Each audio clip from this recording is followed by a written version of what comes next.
July of '69 when they went to the moon, and I'm telling you, this is just what Faye Ann Potter told me personally, and that was they saw something that followed them to the moon. Did not say anything about anything on the moon, nothing on the moon, but it was something that followed them to the moon.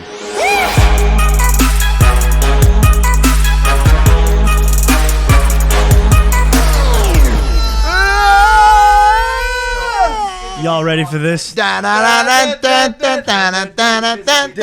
think we're opening the show. Yo, if you don't get the f out of here. Hey, Dylan, could you kindly move out of the way? Cool. When you ready? Tell me when. We are not starting the show being mean to George. I will not. Thank you! George, no, we'll start. Yes! All right, lead us in. Great day! Welcome back to Impulsive, the #1 podcast in the world with the #1 friend group in the world. Friendship, that's what it's about. It's about friendship. Bro, hit that subscribe button if you guys are not subscribed yet. Thank you all genuinely from the bottom of my heart for listening, watching, viewing, and subscribing, and literally, making us shit. Not want to joke around with our friends ever. No, they don't. They were not having it. I don't understand. Maybe because they understand my feelings. No, stop. Don't say that because they're going to believe you. I don't know how many times we have to go through this exercise with the third co-host where it's like, they're being so mean to him again. I don't know. George, you didn't stop. say anything. I didn't even open my mouth on the last fucking show, and they're like, he's such a fucking motherfucker. If I see him, I'll kill him. Yeah, you were way low energy. I know. Sorry. And sorry about that. They're sick of NFTs, man. They don't want to hear any more about NFTs. They don't want to hear any more cryptocurrency. And what hurts me the most, they're done with Pokemon. I'm not listening. No. They don't want to hear about Pokemon. I just got my first card today. I can't believe it. Rockruff. I'm not so sure they want to hear anything. I think they're sick of all of it. Like, I think they'd prefer we just all just sit here and just look at the cameras with blank stares on our faces. Sure. Yeah, well, we are pretty good looking. Texas opened up. Texas is wide open. Completely. Just fuck it. COVID no longer exists. Wide open. Right? No, correct me if I'm wrong. No restrictions. None. No masks. Back to normal life. Wait, really? Yes. We should go visit and see how it is. Because, dude, I watch movies where people walk around normally, and I'm like, but it's like... Well, how can you just decide that, was it the governor who's like, nah, we're probably done with the virus? It was Newsom, actually. He called them. He said, hey, can you guys... Newsom made the decision for Texas. Could you guys do this? So his name is Texas Governor Greg Abbott. Yeah. Texas Governor Greg Abbott. He said, I just announced Texas is open 100% everything. I also ended the statewide mask mandate. And someone in the comments said, yeah, man, because anybody was wearing masks there anyways. Like, what did you actually just do? Hey, but he tweeted that. So you don't even have to pass like legislation and laws now, huh? You could just do it on Twitter.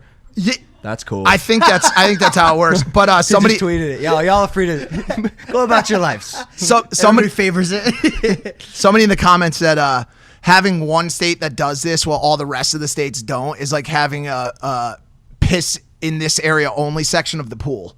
Like, you can only pee in this area of the pool. That is hilarious. But the well, if it was that funny, wouldn't you have fucking laughed? Does it. Yo, no bullying. Okay. See, this is why you're mean to me. I'm sorry. You're mean to me. I'm just kidding. I'm hurt. I'm just kidding. I feel like I'm an alien here, and I don't actually get along with you guys. I like what you're doing. But it's too early because I have one more thing. But nobody wants to hear it. No, they might want to. No bullying. We'll come back. No bullying, Georgie. That hurt. That one hurt me. You're stinging Mike. You hurt me. What you got? I see Aaron Carter pulled up on your Google. That's what you. This is making me nervous. I got a text message from Adam22 last night. Oh, no, not like this. He said, not like this. Aaron Does Carter. he have my chain? He said, yeah, he was wearing it. He was wearing the Impulsive. You're lying. He was, and he's not doing well, boys. Aaron Carter went on Adam22 show. Adam said, first and foremost, Adam22 is the biggest shit starter I've ever met. Like, beyond anybody else. Like, he does this on purpose. But he said, LOL, Aaron Carter just went in on Jake and Logan so bad. Tried to get him to talk about your breakup. He didn't really bite. I'm like, yeah, man, thanks for the sensitivity around such a painful experience. You know, I didn't say. I said, you're a sick fuck. When's it going out? He said next week, but supposedly Aaron Carter had a lot to say about you and little brother Jakey, and he was rocking the Impulsive chain with impunity, dog. That's so crazy. So is he a fan or a hater? Can you do that? You know what I'm saying? That's like talking shit and wearing our merch. Yeah. Like, you're endorsing us, but then talking shit. No, it's not.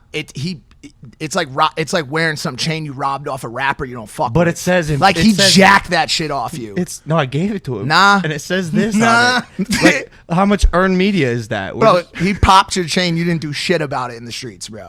You said, Aaron Carter, you wear that shit. It's yours now. Just don't hurt me. I heard you. I was there, dude. I just didn't want to get involved. I didn't want to get involved. He was supposed to box Lamar Odom. I saw for like a split Oh, second. yeah, that's right. I saw that too. Aaron Carter versus Lamar Odom. Strange times. Texas is open. I want to show a trailer here regarding the guest's work. So this is a very exciting episode.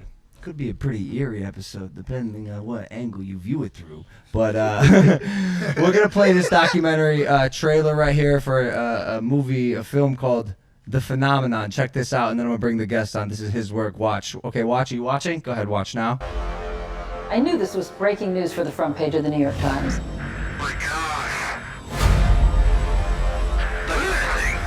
We need to accept that we are not alone in the universe.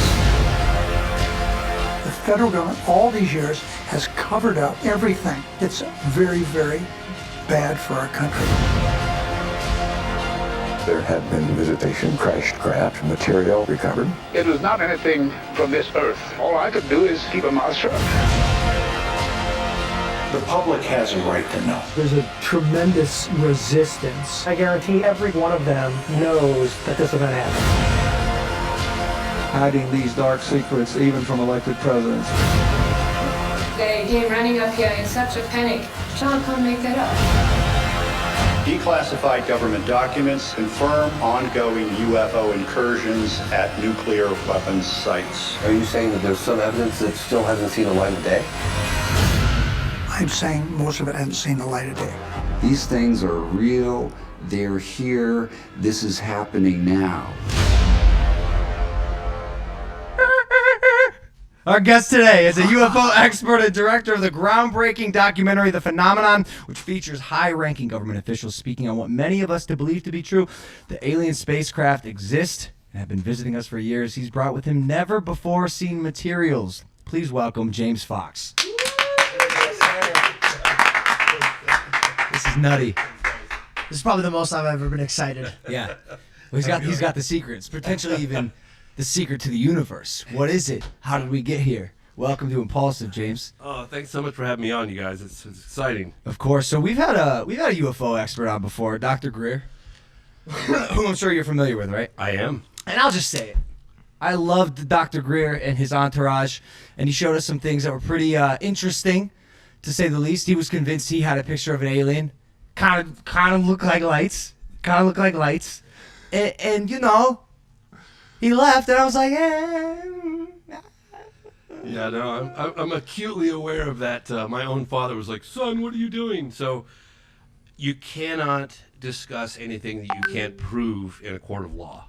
So you could have your personal beliefs, but if you're going to go public with stuff, you better be prepared to back it up with facts or enough compelling evidence to sway a jury in a court of law. And that's what I do. Yeah, and that's why I think your film is as world-renowned as it is, because you had a lot of testimonials from high-ranking government officials, the evidence that you speak of. And you know, Dr. Greer, they do the CE5 where they summon aliens and they can meditate and stuff. And I guess what I'm saying is, like, I just don't know if I bought it. You know, and your stuff seems a bit more grounded in reality. Even you know, this bit of the many articles that have been written on you. This one here says, it's from The Cut. It says the headline is, "My favorite hot ufologist has a new documentary." So and so you do seem a little more just grounded, I guess, and hot, you know. So are you hot because you are looking for UFOs, or are you looking for UFOs because you're hot? You know what I'm saying? I'm hot on the trail. Okay? No, honestly, you guys, I'm just Joe Public that decided to do something about a potentially huge story. And I picked up a camera years and years ago, back in my 20s, and I started to say, I'm going to get to the bottom of this. I'm going to find out what's going on, you know. And I started going to conferences, listening to military guys, and here I am all these years later, 4.5 films later. I've done some of the most what are considered some of the most credible civilian efforts to push for government transparency. And I'm no closer to the truth today than I was 25 years ago. God damn it. I know. But I can tell you is that there are clearly structured craft of unknown origin whizzing around with impunity. And every government official will confirm that beyond a shadow of doubt. But anybody who says they know exactly what's going on is full of doggy doo-doo. I'll tell you that right now. But you do the process of elimination if it's not the Russians, if it's not the Japanese, if it's not the Chinese, if it's no other like Swedish. superpower. Yeah, the Swedish. I knew it. They were too quiet for too long. You know, Fuck. The possible elimination will tell you, all right, clearly there's something otherworldly taking place. Who are they? Where do they come from? What do they want? And that process of elimination excites a lot of people. It does. It excites me a lot. Me too. I can tell. But your specialty, correct me if I'm wrong, is not so much extraterrestrial, other interplanetary life, so much as it is unidentifiable flying objects, correct? UFOs. Yeah, so I've made a couple of other films. I did a film Out of the Blue, did a second version of it, Out of the Blue director's cut, and then I did a film called I Know What I Saw, and I never, during the production of those films, touched on what are reported as close encounters of the third kind. So the very guy who investigated UFOs for the United States Air Force, whose name was Dr. Jalen Hynek, and he was a scientific advisor to the Air Force from 1947 to 69. And I don't know at what stage, maybe it was in the 50s, he's like, all right, we're going to classify UFO encounters into 3 categories. Close encounter of the first kind. Somebody says, hey, I saw a UFO. Cool. Close encounter of the second kind. Hey, I saw a UFO, and this UFO interacted with the environment. Maybe it burned someone's face. Maybe it left marks on the ground. Maybe it was photographed or picked up on radar. Close encounter of the third kind is when witnesses claim to see occupants associated with the craft. That's some next level stuff, because there's one thing to identify a craft in the air and beings on the ground. Do you know what I mean? Yeah. So this is the first film I've done where I've delved into close encounters of the third kind, because I felt like it was a really slippery slope, you know, especially the fact that I'm dealing with high-level government and military officials. I thought they're going to run for the hills when they found out I talk about a UFO landing in Africa where the occupants get out and reportedly interact telepathically with all these children. I mean, it's a pretty out there story, right? Like, a UFO lands at a school in broad daylight and gets out of the craft at 10:30 in the morning, and they interact telepathically with a handful of kids. Do you know about this story? In Zimbabwe, correct? This is nutty. Wild. I know it's nutty. It's your new favorite word, by the way. They commented. Nutty. That's all I'm saying. Nutty, man. This is nutty. But I know, listen, to everybody out there listening to this, I totally get your reaction to it, because when I first heard about it, I heard about it through Steven Spielberg back in the late 90s, because I was making my first doc on UFOs, and I thought I was just naive enough to think that Steven Spielberg would give me an interview. We had a mutual friend in common, and she gets back to me and she's like, yeah, Spielberg's not going to meet with you. But since you're doing a documentary on UFOs, he wants you to know about this close encounter of the third kind. He thinks it's one of the most compelling cases in the world, and it took place at a school in Africa. And I said to myself, yeah, right. You mean to tell me that a UFO landed at a school in broad daylight and the occupants got out and interacted with the kids and the whole world doesn't know about it? No way, Jose. And I just kept on and didn't even look into it. So I get your perspective. I get the knee-jerk reaction, but I'm telling you, I have this challenge. It's called the Chicken Parmigiana Challenge. If you or anybody watches my movie and they see that scene at the end of the landing and interaction with all the kids, the archive footage and the footage of them today, and you don't believe that event happened, chicken parmigiana dinner. If you're a vegetarian, I'll give you eggplant parmigiana on me. Can you execute on all those dinners? That's it could be a lot of. That's how convincing it is. That's how convincing it is. But also another question along. You talk about it seeming nutty or incredible or people being blown away by it.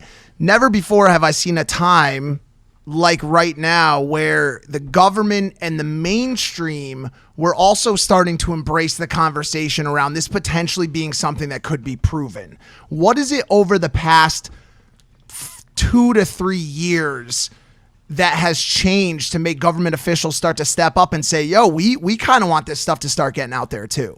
Front page of the New York Times, December 2017. Oh, wow. That was the revelation of a secret Pentagon UFO program, ATIP, Advanced Aerospace Threat Identification Program, and they released evidence, and then they released evidence that was taken in an official capacity from the Navy, from the cockpits of these fighter jets, and then the testimonials of these highly trained fighter pilots interacting in broad daylight and pursuing an egg-shaped craft with no wings. The Tic Tac, right? The Tic Tac. Well, the Tic Tac's crazy because I was investigating a 1964 landing case in Socorro, New Mexico. It was a close encounter of the third kind, Beans reported, with a police officer. And back in 64, he described it as an egg. And I was thinking to myself, when were Tic Tacs invented? Because if it was before 64, then but after 64, he might have said Tic Tac. I don't know. But anyway, the same thing was seen in, was it 2004 off the coast of San Diego? No wings, no tail, no visible means of propulsion, no exhaust ports, no sound to be heard of, that could accelerate from a standstill to out of sight in the blink of an eye, right angle turns at high speeds. It would go from sea level to 80,000 feet in less than a second. Right? Less than a second. Yeah. And then stop above the water. It's just impossible. We don't have that technology. So it went from what was it, like 60,000 feet? 80,000 feet yes. to 10 feet above sea level in the blink of an eye. Like that. It's Yeah. not. So I want to dive into all these stories like one by one, and we're kind of just going Yeah, boom, boom, boom. sorry, So yeah. let's rewind a little Gotcha. bit. Yeah, of course. Sorry, I'm getting a little carried away. No, it's all good. It's exciting. We were at my ranch the past 2 days, and we went out, and when you look at the sky and the stars there are so visible because there's no light pollution, it's so hard to not feel like there could be something else going on in the universe, And one day it's on my bucket list. I'm planning on seeing a UFO, so maybe it'll happen. But I want to dive into this this story about the school in Zimbabwe. Yes. Correct me if I'm wrong. This is unreleased. No one's seen. I've never released this particular footage to the general public in any promotional stuff I've done. Great. This is part of the film, but I've never made it public. This is an Impulsive exclusive. Here we go. I put it together just for you. Thank you, bro. Dozens of children said that one or more of the disc-shaped objects landed just beyond the far edge of their playground. The next thing they knew, something was standing next to it. We saw him standing by the silver thing, and he had big eyes. He had a big head and big black eyes and was dressed in a black bodysuit. They were trying to communicate, trying to tell us something. It was something to do with the environment. I kept getting these thoughts and ideas in my mind of technology. Technology is not helping, technology is bad. I believe that the children did see something. I believed them because normally children don't lie. And if you saw him again, what would you do? I'll ask him what is he doing on Earth and what does he want with us. Wow. That's crazy. That's Isn't that eerie. crazy? Eerie because she made the comment. Kids don't lie. Kids understand the concept of fibbing, especially with goosebumps. independently corroborated stories. I get goosebumps still to this day after spending over 6 years investigating this case. It just gives me the goosebumps when I see that because those kids aren't lying. Right. Is there a chance it was a YouTube prank? YouTube, I swear to God. When I was growing up, It was 1994. Okay. YouTube wasn't. Is anybody Right. concerned at the fact that he was warning us that technology isn't good? Is he trying to warn us that we're going to kill ourselves? I found that claim to be very scary. I found it to be a little absurd because if a guy coming down in a craft that can do anything, right? Go fucking 80,000 feet in the air in a second, disappear, go 90-degree turns, and he's like, no, technology is bad, but let me pop in my machine that can do anything at any time and anywhere. But what if on their planet, that was the start of their technology, and then they saw technology grow until the point the planet was reduced to ashes, and now they fly around on what they have left of technology, and they're giving us a warning. Watch your technology. Be careful of it. Craziest thing about that to me, the kids and the current push of military. It's not the what that's happening. It's not the crazy crafts. It's not the guy with the eyes, because we've heard those stories. It's the who is telling the story. The kids that don't lie, the military people. In the past, stories about aliens have always been told by very high people sitting around lava lamps. One eye is slightly looking in a different direction than the other. A digital. Now you have highly trained naval pilots. Shout out, go Navy. Pilots, right? Flying jets. These people are very smart people talking about these stories, and kids that have no reason to lie about it. So that is what's most shocking to me about the entire story. Do you agree? amount of children, I think 66 of them went on camera for this guy, Dr. John Mack, who was a Harvard psychiatrist, and he, with the backing of Lawrence Spelman Rockefeller at the time, because he's at Harvard, and he's looking into this phenomenon, which was a lot less accepted then than it is today. And he went and brought a camera crew and documented, there were 100 witnesses, but 66 of them went on camera. And then, of course, 20 years later, they're all saying the same thing. But a quick little side note, which is kind of interesting, is that Harvard, because of his looking into the phenomenon and Close Encounters of the Third Kind, they fired him.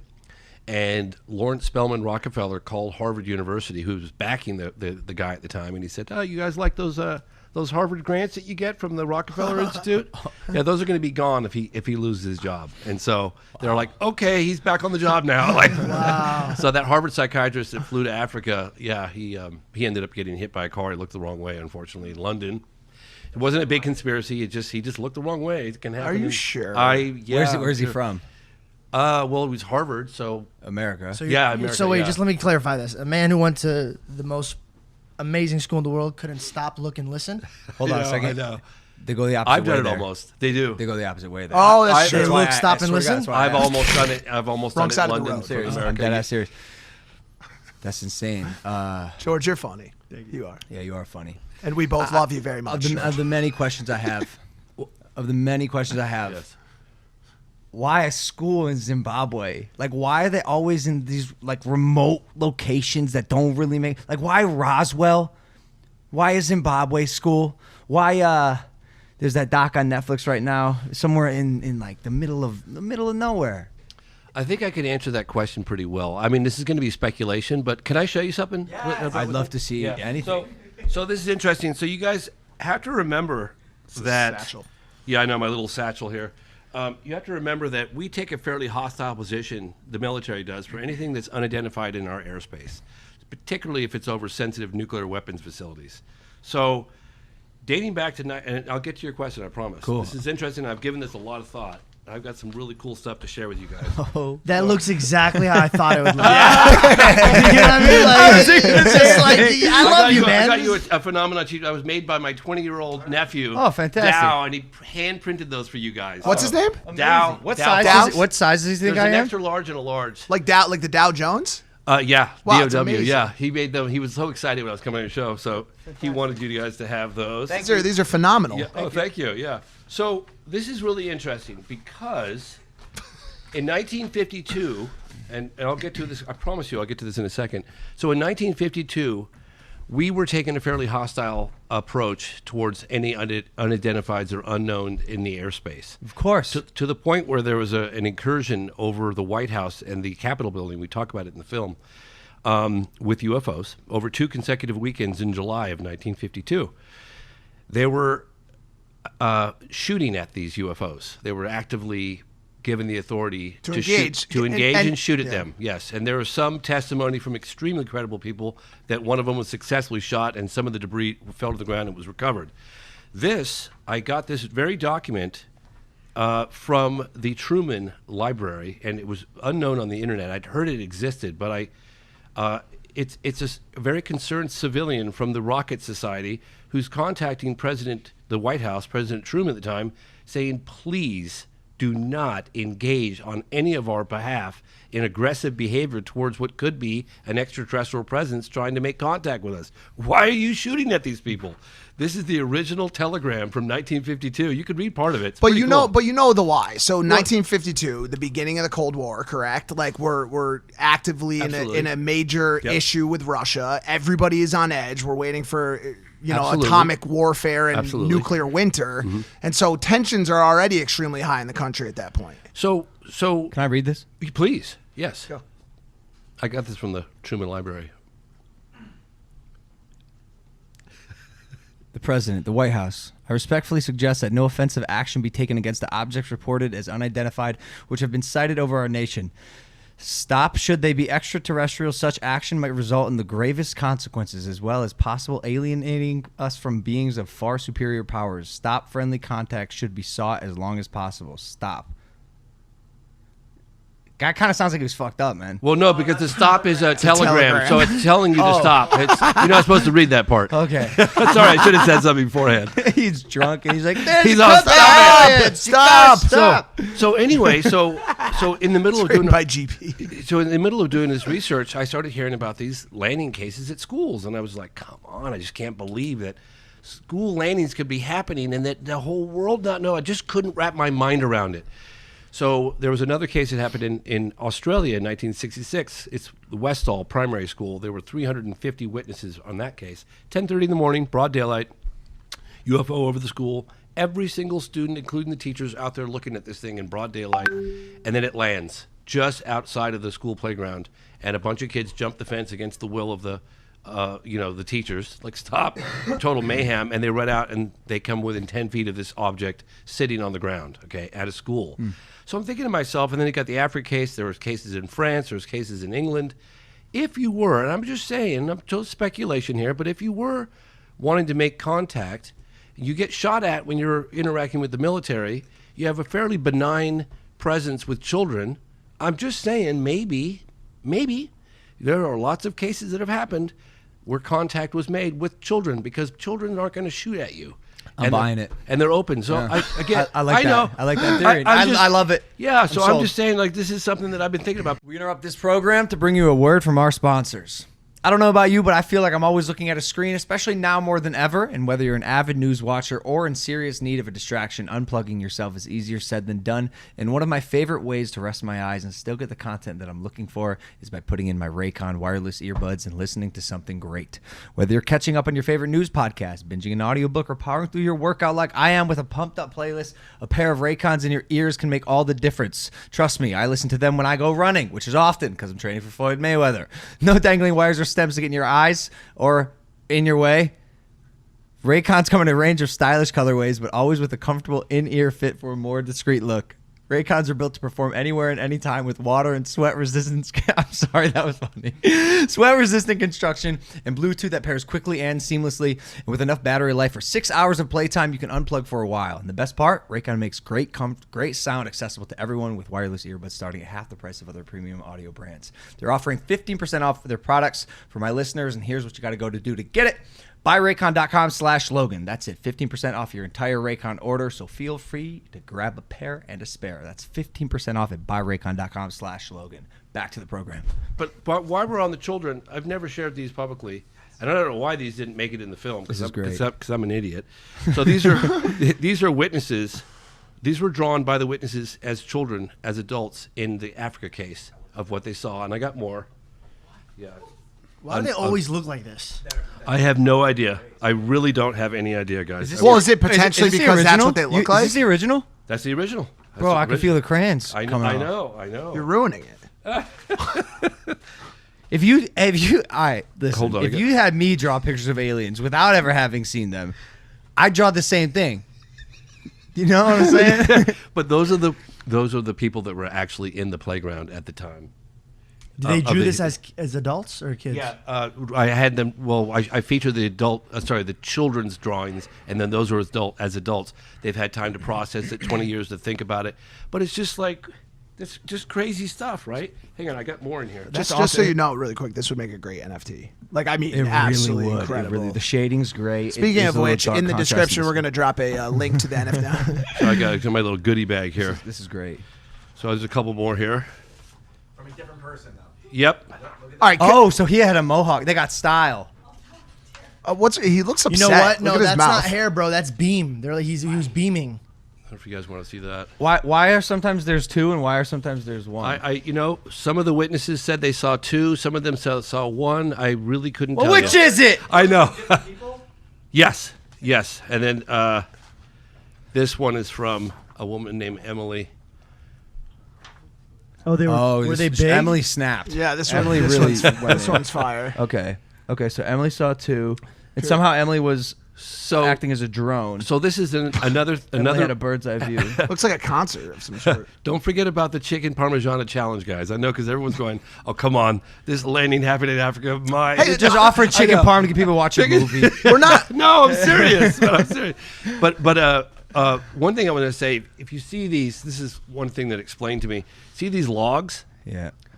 So those logs define the outer perimeter of the playground. And the children, because it was explained to me from the head mistress, Judy Bates, that the children were not allowed to go play beyond those logs because the grasses weren't cut. There were dangerous snakes in the grass and this sort of thing. And so the children, being children, would go to the logs and they would skip and dance along the logs. And some of the witnesses told me, and I don't know why this didn't end up in the film, we just have to be kind of brutal when it comes to cutting things out, that one of the children noticed that the beings were joyfully and playfully dancing along the children on those logs, mimicking their behavior along those logs. Yeah, whoa. I know. Isn't that crazy? Yeah, I know. Very benign, very playful, very curious. They said, I was like, God, put me there. I want to be there so badly. When I brought all the children together 20 years later as adults, I just said, you guys experienced something so rare and so magical. Could you please put me there? I want to be there. And so they're like, have you ever been out in the middle of nowhere, really remote area, and you come across, you have a sighting with a wild animal, and there's this moment of intrigue and curiosity, this sort of standoff where you're looking at each other and you're both equally curious. It's very a friendly encounter, but the curiosity, right? You're both checking each other out. Is this person dangerous? Is this? And they said that's what it was like time would stop.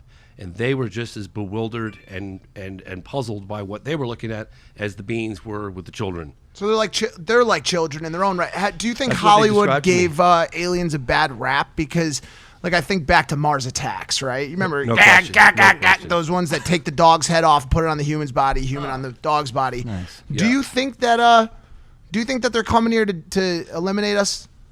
No, I think by their observed technology, if they were here to do us harm, believe me, we would know it. And I've asked that question to military guys all around the world about that.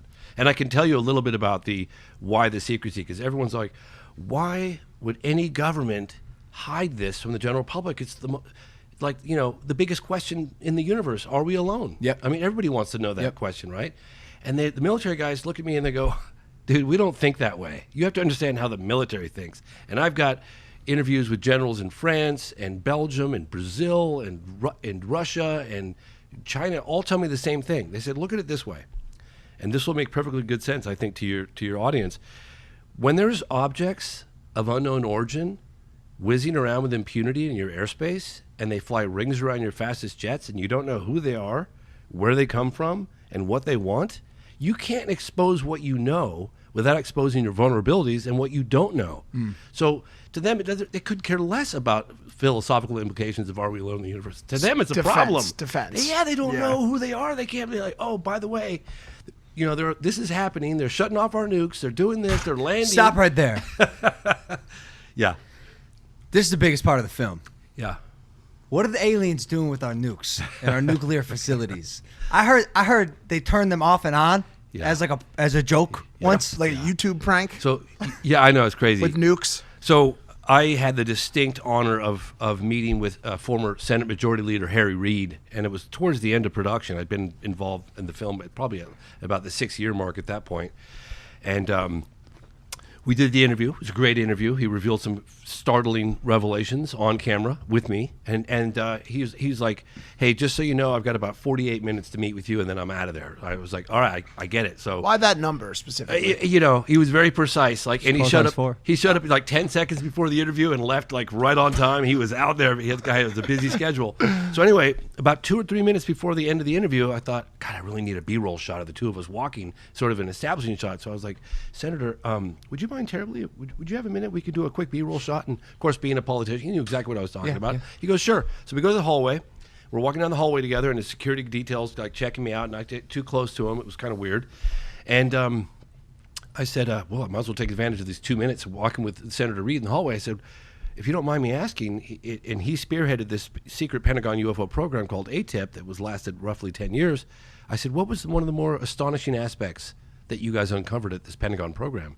And without hesitation, he goes, not just the fact that these UAPs, unidentified aerial phenomena, are penetrating super sensitive nuclear weapons facilities all around the world, but in some instances, they're shutting them off. And he said, in a couple cases, if the president wanted to launch, he couldn't have launched. And I was like, holy shit.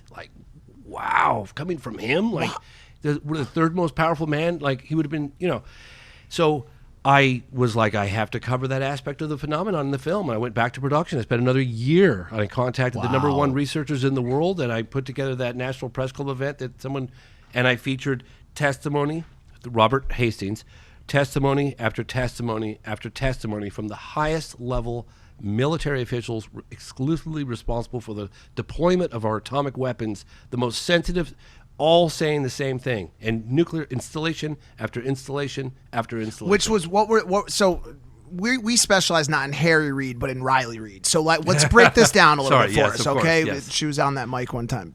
It was in her throat. My question is this: how do you just?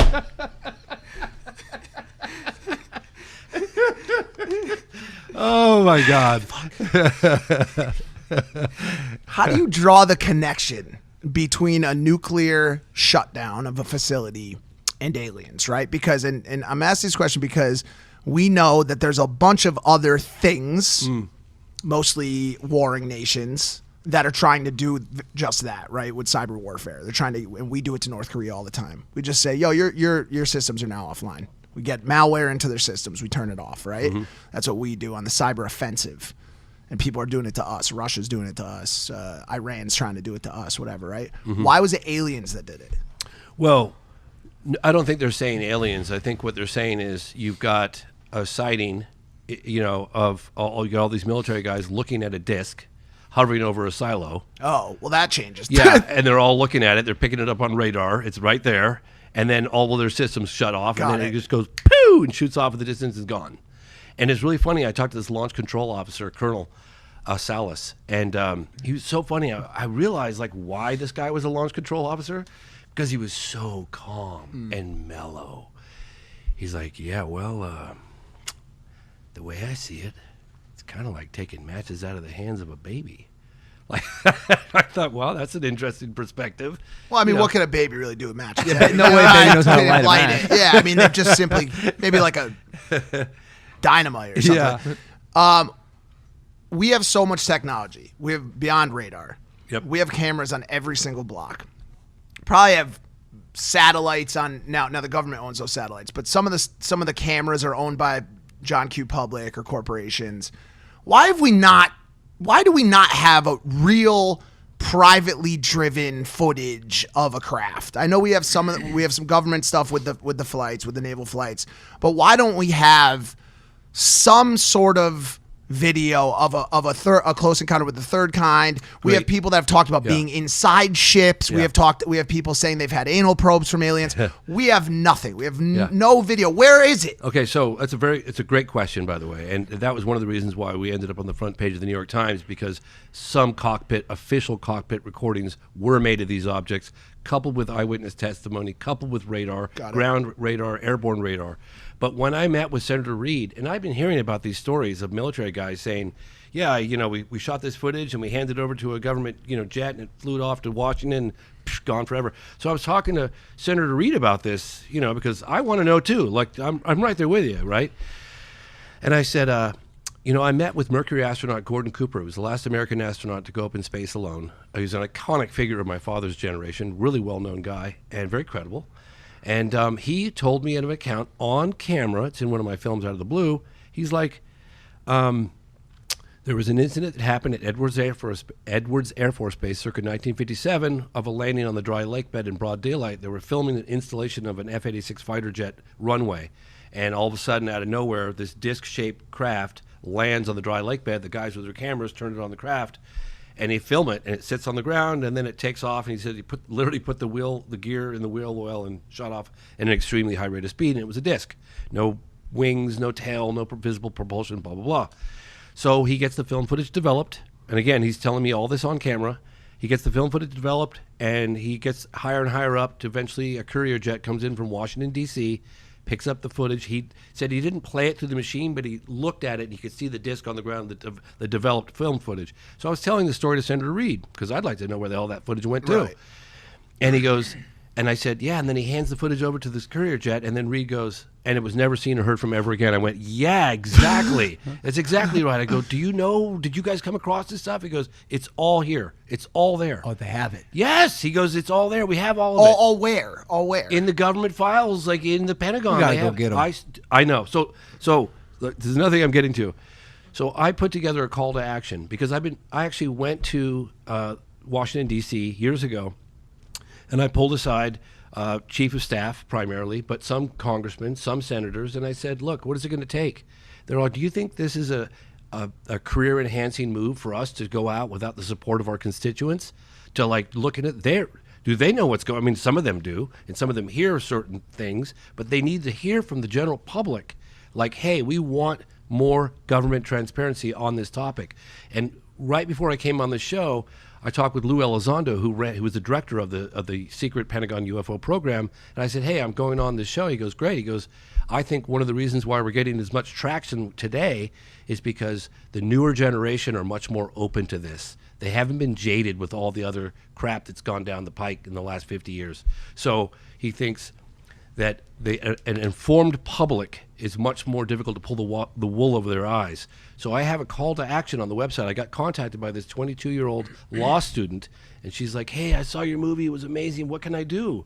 I said, well, I'm thinking about putting together a call to action where you can just literally go on my site, click I've got the text already written. This woman, Karina, put it out, and you click it to your congressman, your senator, because the more people they hear from us, that footage does exist. I know of footage right now of stuff that came out of the ocean that was photographed last year. I've talked to Christopher Mellon and Lou Elizondo. We know these things exist, and we want it out to the general public, but they need to hear from us. Sorry, I'm rambling there. No, I was just going to ask one quick scary question. Okay, please. You talked to Harry Reid, yes. who's you would call maybe third in charge, right? Yeah, he's pretty high level. And then and you go all the way up to the president, right? Yes. The issue that stands here is that those in the know that there are some people above those three. Yes. Literally, like when the president of the United States, whether it be Biden, Trump, Clinton, whoever, goes to the Senate commission on whatever and says, yo, I'd like to know about this, they say, sorry, that's above your clearance levels. Yeah, like I'm being, you know that. I do know that. And yes. so the question is there some sort of rogue unit that is beyond any of our touch, beyond congressional constituency or the ability for us to write letters like, please stop puppy mills and also at the same time show us alien footage. Right. Like, yo, is there a rogue unit that says, yo, we don't listen to anyone, not the president, not Riley Reid's dad, Harry, no one. No. Does that unit exist? That's a very, very good question, and I have asked that to former Chief of Staff John Podesta, Gerald Ford. I interviewed him over the phone years ago, and I said, like, if you guys don't have the authority to get this stuff released, who does? Who does? Like, who at the president? Because everyone's like, well, of course the president's got unilateral authority. He can do whatever he says. I'm like, yeah, but if he doesn't know about something, then how is he going to get it declassified? So, yeah, I get that, but apparently there might be a couple of different sectors, and I asked this actually just recently to the guy that ran the Pentagon program. Like, he goes, look, man, you don't understand like the stuff that I've seen. I'm like, well, what is it going to take to get this stuff released? And he's like, well, we're working on it.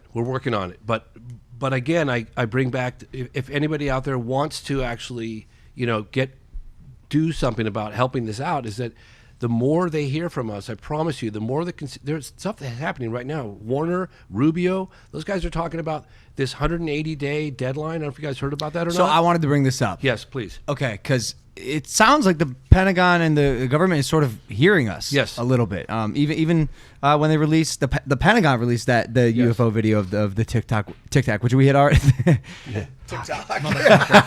The Pentagon has released the TikTok of them hitting the wall with aliens. Okay, myself. God damn it. The Tic Tac, which I think was already out, but then they officially released it as like, hey, this is government is exactly right. backed film or media.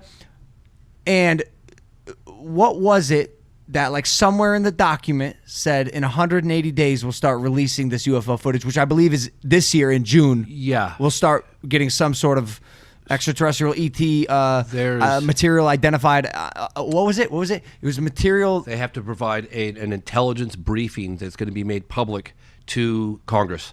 And that was part of the COVID relief bill that Trump signed. That was it. Yes. It was like nestled Yes, way nestled in there. Nestled in there. It was like, by the way, Nestled in like, there. you know, COVID, Yes. here's what's going on. By the way, in Yes. 108 days, we're going to tell you about aliens and the materials. Yes, I know. But there are people that want this out. I'm telling you right now, there are people within government that feel that, although it's a little scary to some, to me, I feel like, hey, it's reality is reality, whether we're aware of it or not. And I think that everybody, man, woman, and child, has the right to know about what's going on. Do we? I think No. so. I mean. So, I do. What I think kind so. of right? Now, I asked this, like a moral right, an ethical right, a civil right. What right exactly is it that we have to know the highest levels of government intelligence? Do you know? This is a question Human I'm asking. rights. Well, look at it this way. That's what I'm asking. If there I is guess. tangible evidence that would suggest we're not alone, being withheld from the general public, I feel that's unconscionable. I mean, whether it's a little scary or not, I feel like it's information that we're all should be entitled to. I really do. I believe that. I would love to see my 6-year-old son grow up with this not being a secret, with this not being covered up, with this. I think it would force the human race, and I sound a little wiggy here, but I'm serious, to see ourselves for who we really are. And that's one race, one planet. I really believe that. I really do. I love that. And I think that we're all entitled. And it's one of those topics that transcends religion. It transcends politics.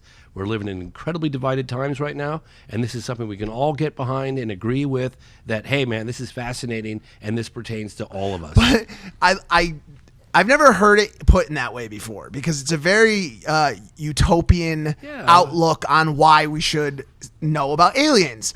The thing that worries me there is it is human nature to create teams. Okay. And right now, at the greatest level, our biggest teams are USA versus Russia, USA versus UK, and we all rally. Right.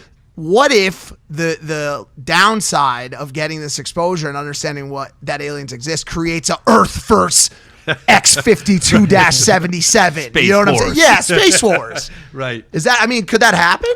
Well, look, the government officials, the military, the pilots that I've interviewed, and I've interviewed a lot all around the world. I'm not trying to toot my own. I just have. Yeah. And they've all said to me, "Look, man, if they're here to do us any harm, we'd be toast. Like they fly rings around us. They make a joke out of our technology. What if they can only just fly fast? They have no weapons. No They're weapons just at all. they're like hummingbirds. No, they can't really do much. This is anything. I'll share this story with you. So I interviewed this guy named Parviz Jafari. He was a general in the Iranian army, military. He had this dramatic encounter over Tehran, Iran in 1976 in a F-4 fighter jet. I think it was an F-4 fighter jet. And it was this really dramatic encounter, and he talks all about it, and then he tries to shoot this thing, and he gets his lock on it, and he goes to shoot it. I have him talking all about this on camera. And just as he's about to pull the trigger, his whole plane locks up. And he literally thought he was going to die. And he was getting ready to hit the ejector button at like 2 a.m. over Tehran, middle of the night, flying at like 500 miles an hour. He's ready to eject out of this thing because he's like, I'm toast. And all these years later, I interviewed him. I flew him in from Tehran for an event I did in 2007, the National Press Club. And he goes, you know my biggest regret? And I was like, what's that, Parviz? He goes, why did I try to shoot at this thing? Why didn't I try to make friendly contact? I tried to shoot at it. Why did I do that? I thought, wow, this guy's been thinking about that all this time later, you know? Like he goes, they didn't try to do anything harmful to me. Why would I try to shoot him? It's like a human reaction. Yeah, right. It's so weird unknown. that's Shoot our. it. Yeah, but it locked It up. comes from fear, though. But according to him, it knew before he would pull the trigger what he was thinking. Oh, and no. It shut his. These testimonials are fascinating. They to me, really are, right? especially from people who, you know, probably a trustworthy guy. Oh, oh my God, verified absolutely. human being. When Greer was on his podcast, Dr. Greer, he said that Buzz Aldrin, I believe it was Buzz Aldrin, made a claim to like his sister, not on the media or something, and it kind of like sprinkled through a couple folks, that when he was on the moon, there was craft there. No, I Staring back, looking at I him. know the story. Do you know anything about this? I know the story very well. Is it a story? It Or is is it well legitimate? So here's the deal. I worked on a movie set years and years and years ago with Mickey Rooney, The Legend of Obie Taggart in New Mexico. And the people that I was working with were like, "Oh, so Sonny boy," I was in my early 20s. What are you doing? I'm like, "Oh, I'm doing this documentary on UFOs." And they were like to me like, "Okay, well, I'm friends with Buzz Aldrin." So I was like, "Wow, could you get me an interview with Buzz Aldrin?" And they're like, "Yeah, he told me some crazy stuff back in the day. Like he maybe, So anyway, fast forward like a couple months later, I'm in Marin County, which is where I live in Northern California, and I meet this woman, Faye Ann Potter. She's an art dealer, and she's like my brother's Buzz Aldrin. I was like, really? And all of a sudden, this Buzz Aldrin stuff starts happening. So I told her, I was on the movie set. I was with this guy, Mickey Rooney. He promised me he would get in touch with your brother. Like, what's up? Like, what does he know? We met at this restaurant called the Left Bank in Larkspur. And she's like, yeah, he had this really dramatic encounter while he was piloting a fighter jet, and he chased it all the way as high as his jet would go. He said it rocked his world so hard, he just couldn't. It was a disc, and I don't remember what year it was. She didn't know. But she said he called me, and he was totally freaked out. Then in 1969, was it July of 69, when they went to the moon, and I'm telling you, this is just what Faye Ann Potter told me personally, and that was they saw something that followed them to the moon. Did not say anything about anything on the moon. Nothing on the moon, but it was something that followed them to the moon. So I was like, oh my God, it'd be amazing if I get your brother on camera. So long story short, she puts me in touch with Buzz Aldrin, and he says, yeah, I'll meet. She goes, you got to meet with this guy. He's amazing. And, so he goes, okay, I'm on book tour. I'm in Monte Carlo. Tell him to get his butt over here and meet me in Monte Carlo. So I borrowed 10 grand to get a camera crew and film. I was broke as a joke, man. I didn't have any money. But I was like, I got an interview with Buzz Aldrin. So get all this thing. I fly to Monte Carlo, and it's like the cheapest place I could. I was looking at boat anchors that cost more than all the money in the world that I had. Right? Yeah. I was like, oh, I couldn't even afford that boat anchor, right? Anyway, we're staying at a hotel, and he kept putting the interview off. And I was like, God, it's like $400 a day just to stay here, and I'm staying in like a rat-infested hole. Like, come on. So after like the third day, I said, Mr. Aldrin, with all due respect, I mean, you promised me this interview, and I flew all this way. I got a camera crew all standing by, and he goes, okay. He goes, well, meet me in my hotel room tomorrow morning. He gave me this fancy hotel, and so I showed up 15 minutes early. I'm having a coffee and a croissant, and all excited. I'm going to see it. And he goes, don't have any cameras rolling. I said, no cameras will be rolling. And this concierge comes to me and says, Mr. Fox, oui, you have a telephone call, Mr. Buzz Aldrin. I was like, oh, okay. And he goes, I can't do the interview. Oh, shit. And I went, what do you mean you can't do the interview? He goes, I can't do it. He goes, Paul Allen just invested in SETI, which is NASA's search for extraterrestrial intelligence, and he got labeled this UFO nut, and I can't jeopardize this initiative of putting civilians in space and developing this rocket with Congress. Man. He goes, and what the hell difference is my story going to make anyway? And I said, well, Mr. Aldrin, it takes people of your stature and your credibility to come forward to help elevate this whole subject matter. He goes, well, I ain't doing it. And then click, fast forward, that was in 1999, I think, or 2000, 99 or 2000. Fast forward, I go on Larry King Live with, it's online somewhere. I go on Larry King Live with the former governor of Arizona, and guess who makes a guest appearance at the same time? It's Buzz Aldrin. And I walk by the green room, and there's Buzz getting his makeup done. I got a picture of it somewhere. You're not supposed to take it. They're not supposed to take a picture of people getting their makeup done, but I was like, whatever. And then I turned to the governor of Arizona, Fife Simonton, and I'm going to nail this guy on live TV, right?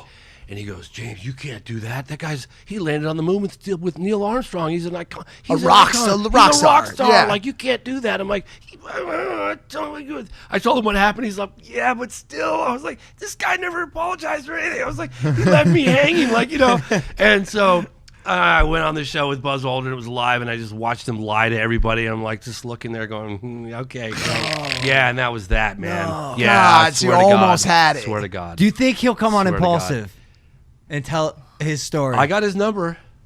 You should reach it. That would be the best. You might be able to break. You won't dox him live. Crazy. You know what? What are the odds? Oh, God! I'm so glad you reminded me of this. So, the He's best. A hoe? You talked about UFO footage. Can I? We tried. Oh, you tried? Well, you know what? No. I got 20 no's from most people before I get the interviews, and never stop trying. 19 more, Dill. You guys got 19 to go. So you talked about UFO footage, okay? And I'm going to say this because you guys have a big audience, and there's people in Los Angeles area, and I know because I've seen the footage, that have the most compelling UFO footage in the history of ever, okay? I was working on my first documentary. There was a guy I was interviewing that was out in Nevada. His name was Chuck Clark. And I get a phone call from him. We've been dealing back and forth because he's participating in my movie. And he calls me up and he goes, James, he goes, I got something you got to see. And I'm like, oh, okay, well, what is it? And he goes, I ain't going to tell you what it is, but I'll tell you what, when you see it, your jaw's going to hit the floor. And I went, that good? He goes, oh yeah, that good. Hung up the phone, jumped in my car, drove 12 straight hours. I get to this guy's double wide cabin in Rachel, Nevada. Swear to God what I'm telling you is true, okay? He pops the tape in, and it's a VHS tape. And I said, where did you get it? He goes, just watch. So I watch this, and there's two guys on the quintessential road trip from LA to Area 51. It was really popular in the 90s.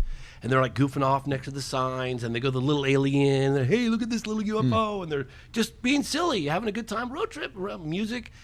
All of a sudden, the car stopped. It's dusk. And the camera is cocked on the armrest, and it's shooting the dashboard and the windscreen.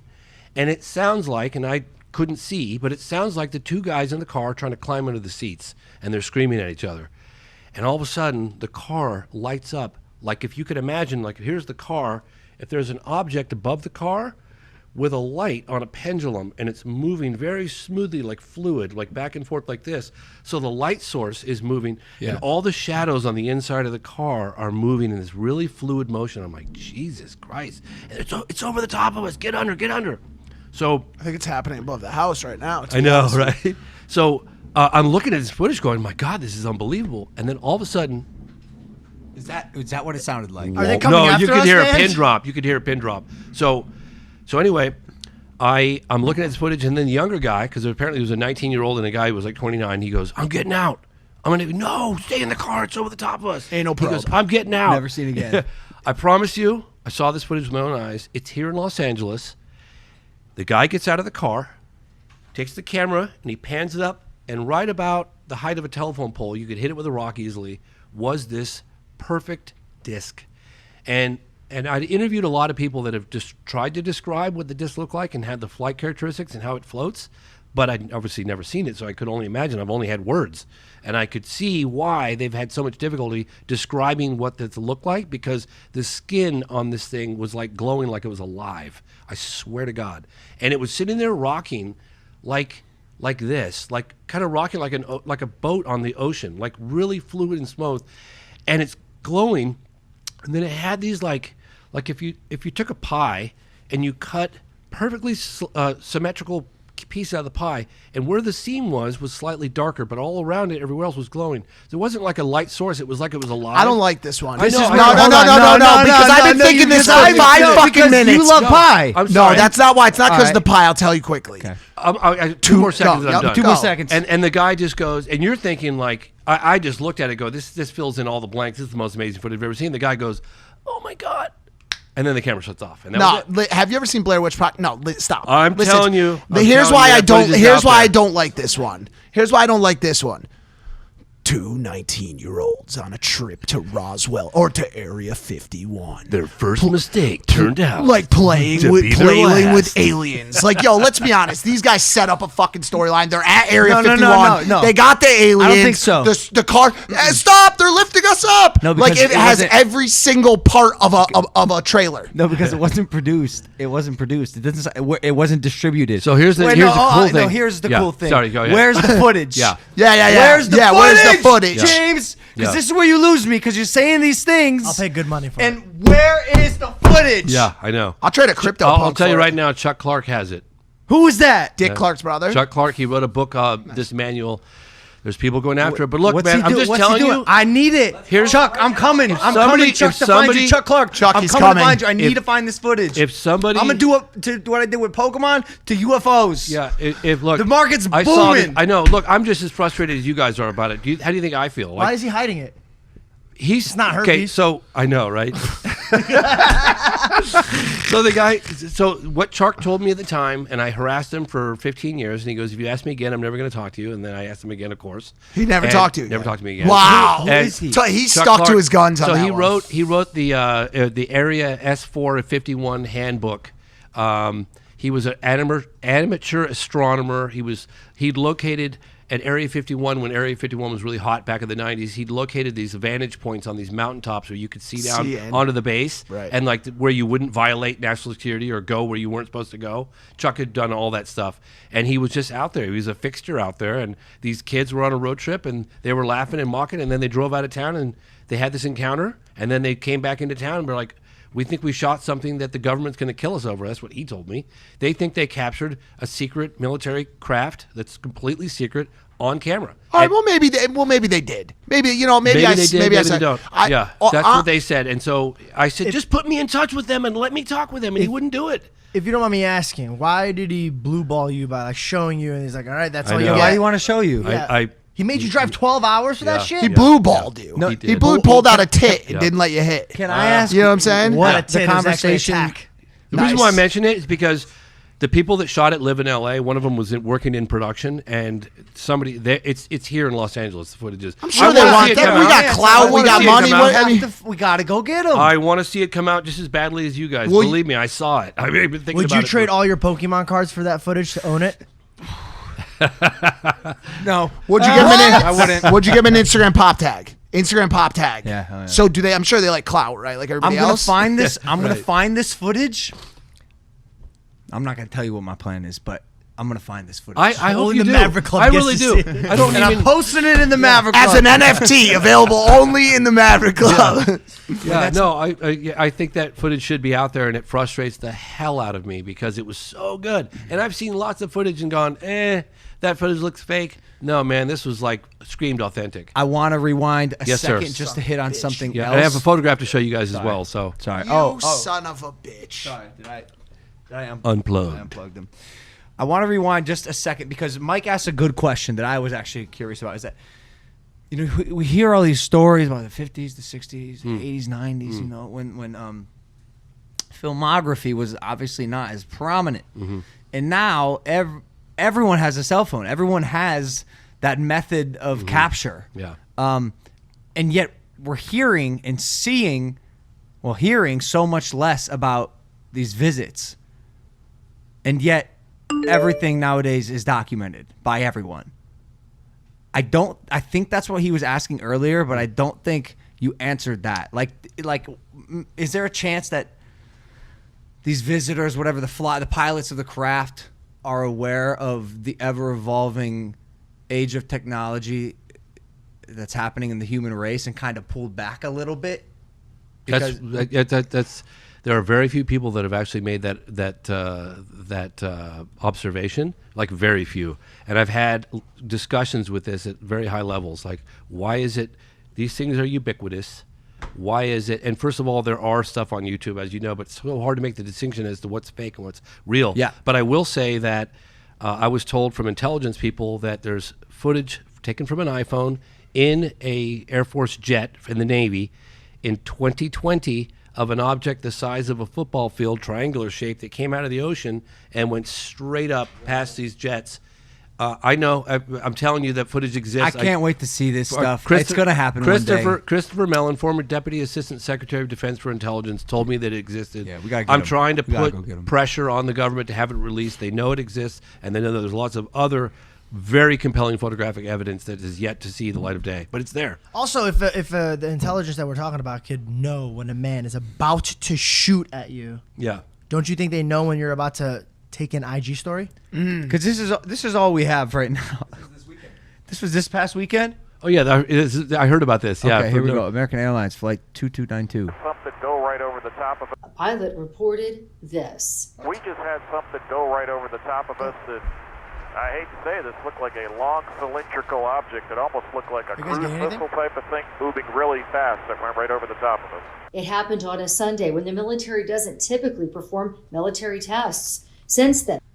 So this just happened. And then there was something else in LA recently about can you look something up? That's crazy. Sure. Look up 1995 Salida UFO, because that's the best cylindrical UFO footage I've ever seen. It was taken by Tim Edwards. And it's footage? Yes, it's footage. And it's a cylindrical object over Colorado in 1995, I believe it was. Okay. That's it. Yep, that's it. See that cylindrical object? It's pretty good footage. It's long.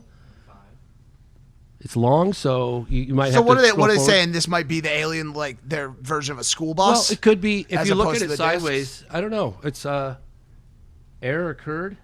Yeah, they don't want us. They don't want us to watch this. I got the year right, 1995. No, Tim Evers. I'm on the wrong Wi-Fi. Sorry. Okay, cool. Excuse me. No problem. I could tell it's old YouTube because the video isn't 1280 Right, by 1920. It's pretty much a square. So yeah, but They don't want us to watch it. They don't want us no, to. I have to watch this. Yeah, it's pretty. Listen to what the daughter's saying. Dad, can a spaceship grow bigger like that? Can a spaceship grow bigger like that? Whoa. Huh? Whoa. Oh my gosh. Oh my gosh. You could see it's shimmering and it looks It'll like look a disc. alive, like it's alive. Where was this? Salida, Colorado, 1995. Okay. Tim Edwards shot it. Okay, so I have another question about this stuff. The another issue with videos like this, and especially when they're in Colorado, Nevada, some of these places are the testing grounds for advanced research projects. DARPA, right? Is that what it's called? Skunk Works, like all of these people that have said, and this could go either way. This could be a project of the U.S. military, correct? Any of these can. The disc could be, any of them could be U.S. military projects, correct? Is that a possibility? Not at this point. Why do you say that? Because the highest level government officials said that we simply don't have that technology. We don't have the ability to fly without wings. We don't have the ability to fly without conventional propulsion. Yeah, you have objects that can hover, that can accelerate from a standstill to out of sight, right angle turns. We don't have it, and they say we don't have it today. So I like that, and I'm on that side. Yeah. And all of the people that have said this stuff isn't real since the 1960s, they said this isn't real. There's no ship that can detract radar. That just can't happen. Then all of a sudden the SR-71 came out. Where did that technology come from? Absorbed radar, didn't emit any kind of radar detection, right? They said there's no way a airplane could lift flat off the ground like that. Then the Harrier jet came out and it lifted straight off of aircraft carriers without any kind of runway whatsoever. So on your side, and the side I agree with on this, it seems like this tech is coming from somewhere. Like, where is the tech coming from that we keep putting into our... But the conventional propulsion from the Harrier jet is just jet engines that Correct. rotate. And the SR-71 can't stop. It has wings. It can't, like, hover. And it makes noise, and it makes a lot of noise. And these things violate every known principle that we have. I mean, they don't make a sonic boom. How do you travel supersonic speeds and not make a sonic boom? The only other anti-point on that one is... And I'm saying I don't know where these things are from. I really don't. And I think that anyone that says they do is not telling the truth. Right. No, I really don't. The only other anti on that point is, as you know very well, we are generally 30 to 50 years behind on military tech, especially here in America. So, like, we didn't find out about the SR-71 until... I don't know what, like the 90s or something like that, and it was operating over Vietnam. So, like, whatever we do have, DARPA has right now, Skunk Works is now defunct, I think, but whatever we have from an advanced research standpoint could be 50 years ahead of what we know. We could have flying discs right now that are ready to operate, that are sitting in some warehouse that we just don't know about yet. Well, this is what I wanted to ask about. Yeah. I don't think we do. You don't think so? You know Bob Lazar? Yeah. His story's fascinating. Yes. Do you believe all of it? No. Let me tell you. Just drama. Let me tell you. I believe that he believes he's telling the truth. I believe think he's like insane. No, I wouldn't say that he was insane, but could he have been used as disinformation? It's possible. What are you talking about? Well, I know, but I'm just saying you have to understand my position is extraordinary claims require extraordinary evidence.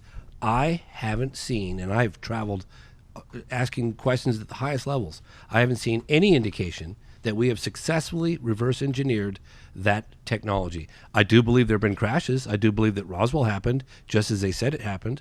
I believe that the debris was recovered, but all the guys that I've talked to said we didn't know we didn't even know where the engine was.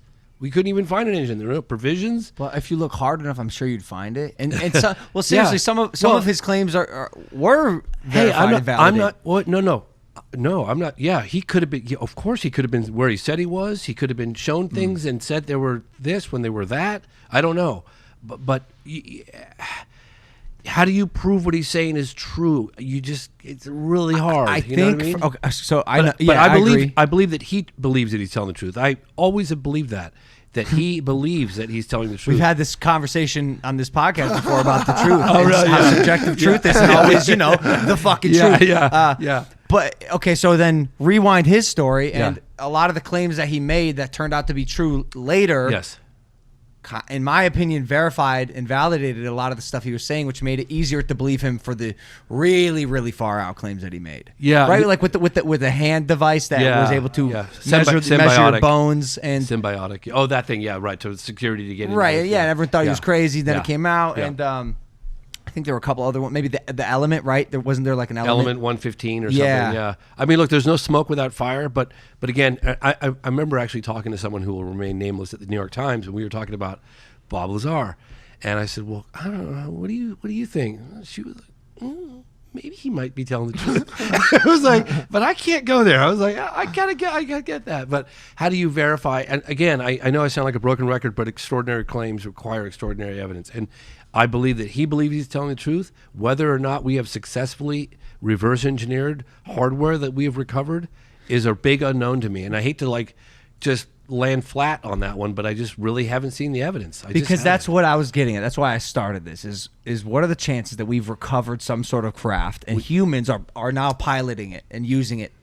I'd love to. I mean, hey, I would like. Well, they've been doing a pretty good job of keeping it secret for 75 years. That's true. And by the way, I looked back at the declassification on that SR-71, and it was only about a 15-year lag between full declassification. And so by this point, if we had recovered an alien craft back in the 1960s, 1970s, we probably would know something about it from a reverse engineering standpoint. I was really reluctant to cover Roswell in my film, The Phenomenon, because I want to hear about this. Because I was like, Roswell's kind of a hot potato. It's been there, it's been done, and people have been banging on about it. I was like, okay, well, if I'm going to cover it, what I did was I was looking into this incident called the Rockefeller Initiative. It was during the Clinton administration, and Lawrence Rockefeller at the time, billionaire, was putting significant pressure on the Clinton administration, saying, you're gonna open up the files for UFO files, or I'm going to expose the fact in every newspaper publication across the United States that you're not going to do that.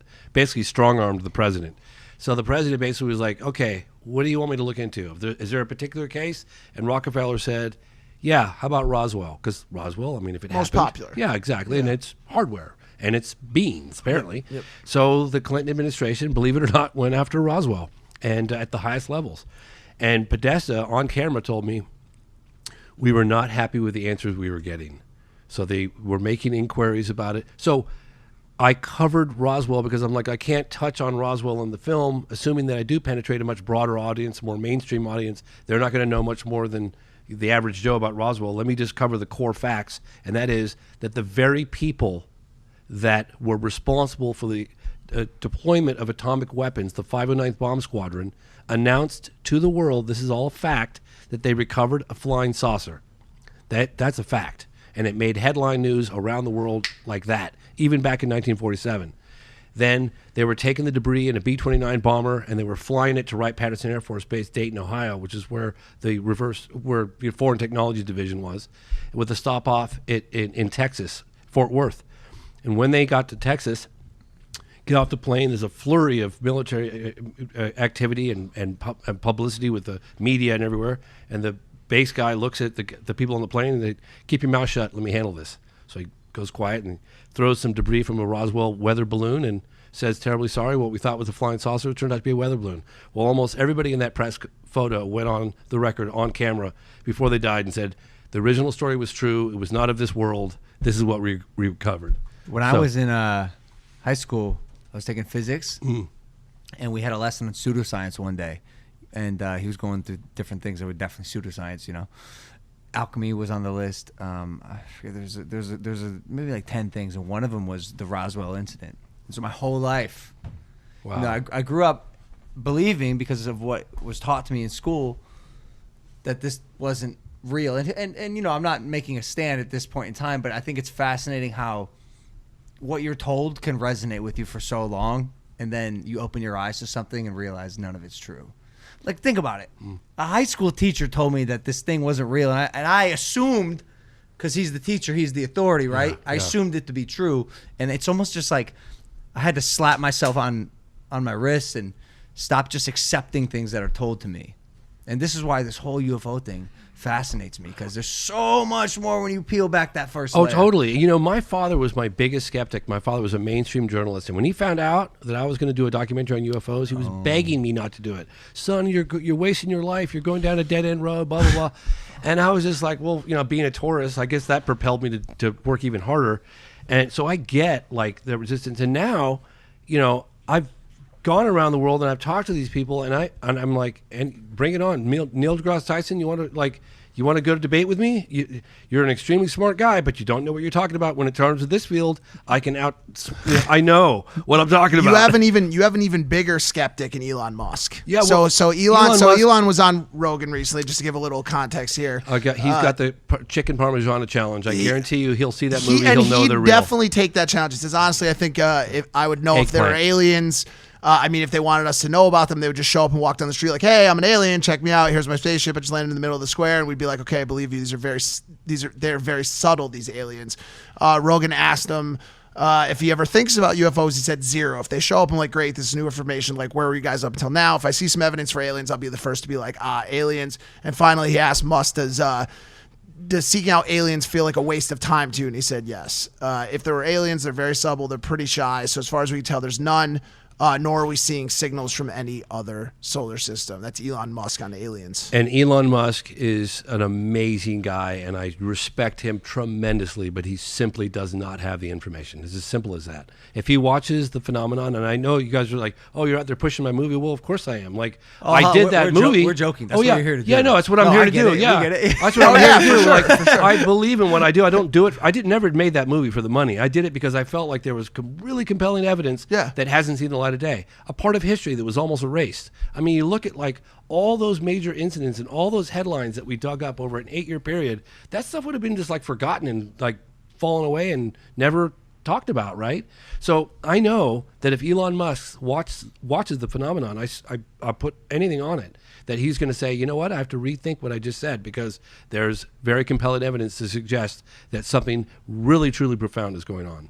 It has been. This is a conversation for another day, because this particular one, because I think we can go on to it forever. But for me, the biggest evidence that there's something out there is just simply looking up, man. Like when I go out and look into the night sky and try to take into account the vast, endless, eternal size of the universe, and even just our solar system, and then the galaxy beyond that, and all of the infinite space that is out there. It seems so short-sighted and local to imagine the idea that there's nothing else out there. It just does, man. Can I share one quick story of the man who walked on the moon? Of course. It's a really good friend of mine. He passed a couple years ago. I was devastated. Edgar Mitchell, a 6th man, Apollo 14, walked on the moon, and I was in there interviewing him about UFOs at his home in Florida years ago, and I said, "I'm so sorry to ask this question of you, because I know that you must get asked this all the time, but what was it like to walk on the moon? Yeah. Come on." Of course. And I said, "Could you please just, would you mind? Could we just pause for a moment?" He goes, "Yeah, James, I'll do that." And so I sat there, and when I want to really capture a story someone's telling, and I did this with Travis Walton when he told me about what it was like when he woke up aboard that craft, I closed my eyes.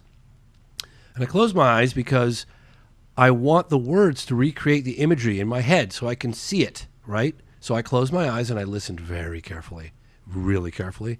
And he described, he's like, I might as well have been in a simulator for 3 days. We're hurtling through the vacuum of space towards this. We're watching the moon get bigger and the Earth get smaller. And but he goes, I might as well have been in a simulator because I was so focused on the task at hand. I got the translunar injection. We go around the Earth, and then we got to hit those blasters, and we got to get the trajectory just right. If we're off, we boom into the moon, or we ricochet and off into space, and we're done. And so he's like, you got to get it just right. And so he gets to the moon. And then his responsibility was landing the lunar lander, right? So he's like, in this thing, he goes, I might as well be in the simulator, because we touched down and turn off all the systems. And he said, it was so quiet. And he said you could hear these macrometeorites pelting the skin of the craft. They were paper thin, right? The walls of that thing. And NASA was like, you guys need to take a break. You've been up for 3 days. You need to sleep. So they got in their little bunks and they were trying to sleep. And they're like, you know what? The hell with this. We're on the surface of the moon. Let's put our suits on and go explore. So they're out there on the surface of the moon, and he looks out and he watches this Earth rise, okay? And he said there was this blue marble suspended in a vacuum of black darkness that you cannot even imagine. Like, it's our life support system. And he said it rose up like this blue marble. And he reached out and he put one hand up like this, and he blocked out everything he knew, all the cultures, all the wars, all of everything. And he had this profound epiphany about it. There were invisible borders, like one race, one people, you know? And I got to have that moment with him. And I think about it. You talk about looking at the night sky. Every time I look at the moon, I think about Edgar Mitchell telling me that story. And I was so glad I could share it with you guys today. But that's incredible. Isn't that incredible? Incredible. I know. The whole idea of it is just mind blowing. Yeah. And it's all gone. Yeah. It's all just behind your hand. Yeah. And then he's like, then we realized we have to get back in this little lunar lander. We got to shoot off. We got to reconnect with the lunar orbiter. We got to do a trans-Earth injection. It's going to be a hell of a journey getting back. And he had this epiphany on the way home about this deep sense of interconnectedness with consciousness. And he ended up founding an institute that was actually in Marin County. I'll think of it in a minute, but in any case, just incredible, absolutely incredible. Is there like a loneliness or lack of purpose maybe that any of these astronauts feel when they get back to the Earth?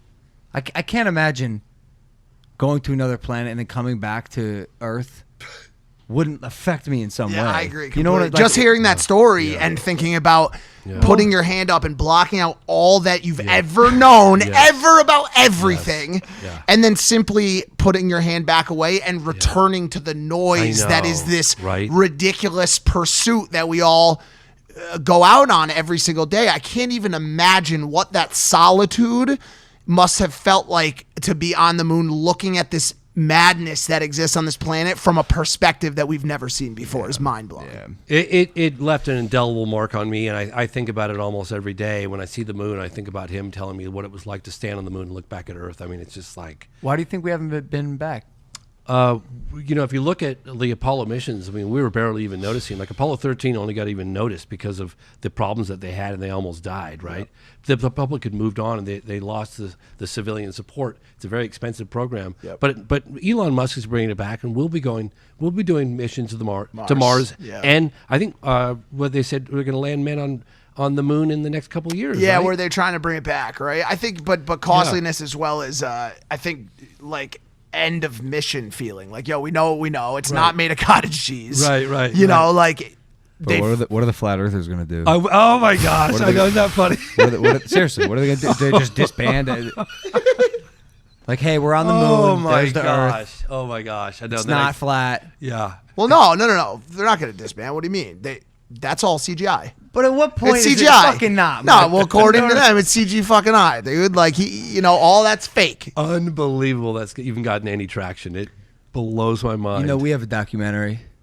Really? It's my personal favorite piece of work I've ever been a part of. Oh, ever. Really? Ever. Are you being serious? Flat Earth. Oh, come on! Swear to God. Should pull it up. Flat Earth to the edge and back. Really? Oh yeah, we went to the edge, dude. Quite literally. You're being serious? Yes. Yeah. So you took No. Sorry. We balloons posed as flat earthers and went deep undercover into the community for what a great idea. Mind blowing. Do you want to watch the trailer? Yes, I'd love to. It's 2.5 minutes. Yes, we love this movie. Let's go. I would love to. That is so cool. There's the Flat Earth to the edge and back. The official trailer. Dude. Conspiracy theories. We've all heard them. Global warming, it's a hoax. Who killed John F. Kennedy? But even crazier, people that actually believe them.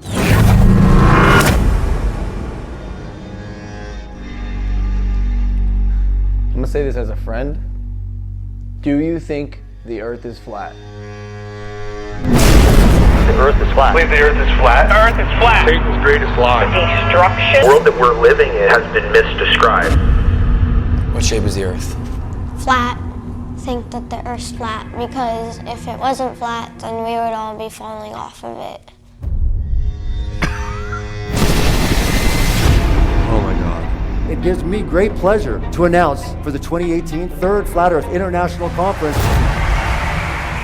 this many people can start questioning the reality. The truth sets you free.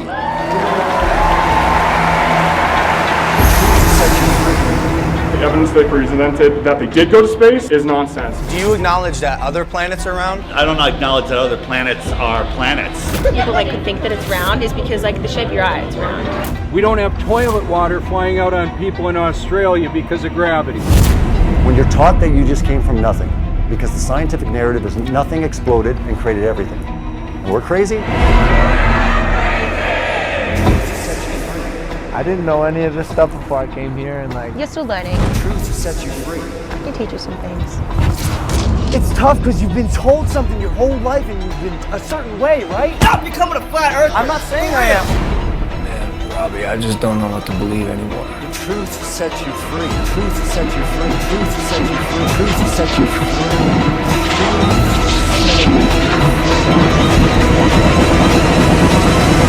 My name is Logan Paul, and I think I'm coming out of the flat earth closet.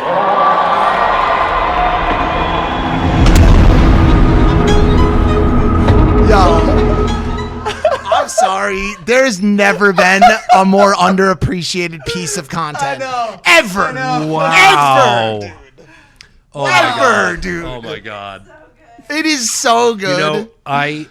My neighbor, I can't believe I'm saying this. My neighbor, who I've known for a long time, he's like, well, you didn't know the Earth is flat? Like, they kind of throw me in, and they throw me into this whole conspiracy thing because I do documentaries on UFOs, but I'm like, I can back up everything I'm saying in a court of law, I swear. Like, I don't make any outlandish claims. I really don't. And I let the viewers just, make up their own minds. But I realized, I was like, I'm not going to change this guy's mind. And I'm not even going to engage. I'm not going to engage. You know I'm what not they- going to you know what they engage. hate? Nothing I'm going to say is going to change his Evidence. mind. Exactly. You got evidence? They're not here. So I for literally just go, great, happy for you there, buddy. I'm out of here. You know what I mean? You're not going to change someone's mind. You're just not. Hey, you can show them a photograph of me. Yeah. That's all. It's a little scary. That's all we got, man. That was awesome. To pull up the what? Oh, I have a photograph to show you guys. The letters? Oh, I have the letters. They're small. Yeah, he knows what they say. Okay, what are these letters, Dylan? sent Okay, me? so this is kind of cool. Oh, yeah, this is really cool. They're hard to read. Okay, so it is kind of hard to read. I'm sorry that the quality is as bad as it is. So if you see about the third line down, there's a pyramid-looking thing with two lines in the middle of it to the left a little bit. Oh, right here. Right there, yeah. So that was written in Dr. Jalen Hynek, who was a scientific advisor to the Air Force investigating UFOs in an official capacity. There was a landing case that happened in 1964. I cover it in the film. And it's the most well-documented close encounter of the third kind in U.S. history. And it was witness was a police officer. The craft was like a Tic Tac. It was white. He called it more like an egg.